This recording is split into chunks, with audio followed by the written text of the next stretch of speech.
to Fan Nation. Richie, okay, so how does a guy who grew up in the Bronx but roots for the Mets end up creating a podcast dedicated to Roberto Clemente? Daisy, it's nonsensical but true. His popular podcast explores and reveals much about the great one that we never knew. The key to immortality is first living a life worth remembering. So if everyone can follow that lead, we're going to be immortal. We're going to live forever just because of the good deeds that we did on this planet Earth. I remember a little after that tragedy, my father being in the bedroom, coming upstairs and telling my mother in Spanish, "Tú sabes que Roberto Clemente murió." Literally listening because of the tone of what my father said.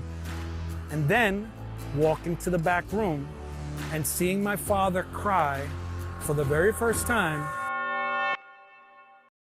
Danny Torres is a sports journalist, educator, and writer who, like millions more, was inspired by Clemente at a young age.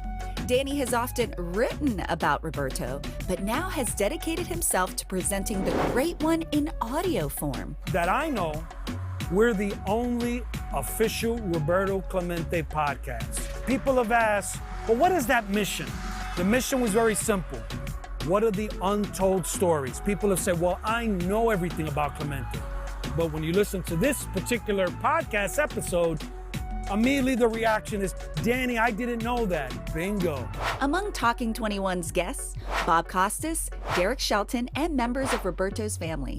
Guests share unique Roberto moments they've had or heard about and tell how those moments have impacted their lives. The bond, what has attracted millions of people to Roberto Clemente, or what he not only did on the playing field, let's be honest, what can you talk about the arm, the hitting stance, the throw, the base stealing?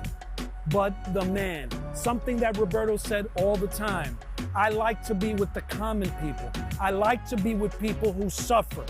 And that has literally always stuck in my mind.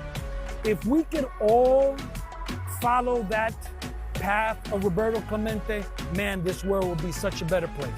I like common people, I like workers, I like people that suffer. Because these people, they have a different approach of life, of the people that they really have everything in life that sometimes they get bored.